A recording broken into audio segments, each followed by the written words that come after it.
Non, ce n'est pas qu'une maquette virtuelle. Son tronçon lumineux, en tout cas, est bien réel. Il tapisse une partie de l'autoroute néerlandaise vers la ville de Oss. Exit les lampadaires, la route s'éclaire toute seule. Le ministère de l'Environnement et des Infrastructures teste ce nouveau marquage au sol phosphorescent, dont l'idée émane de l'agence de design Rosegaard. Selon son fondateur, l'artiste néerlandais Dan Rosegaard, ce procédé permettrait de réaliser d'importantes économies d'énergie.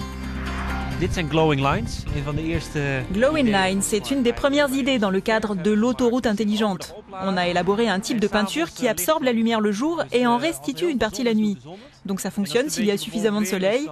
Et si le ciel est nuageux, on peut envoyer un peu d'électricité. On utilise pour cela l'énergie solaire. Donc c'est fonctionnel, mais aussi très poétique. Dit is functioneel, maar ook ja, ik vind het gewoon ontzettend poëtisch ook nog.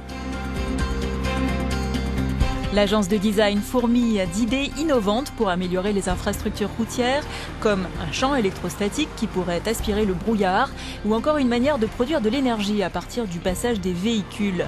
Et ce n'est pas tout. On travaille en ce moment sur des routes susceptibles de recharger des véhicules électriques pendant leur circulation. On développe aussi une peinture permettant de dessiner des flocons de neige qui s'illumineraient si la chaussée devient glissante, soit une peinture dynamique qui apparaît ou disparaît selon les besoins. Pour l'heure, 500 mètres d'autoroutes lumineuses ont été réalisés aux Pays-Bas. Si les designers néerlandais guettent de nouvelles commandes, la recherche progresse dans le domaine de la route intelligente. Des chaussées chauffantes prévenant du verglas existent déjà en Allemagne et au Japon.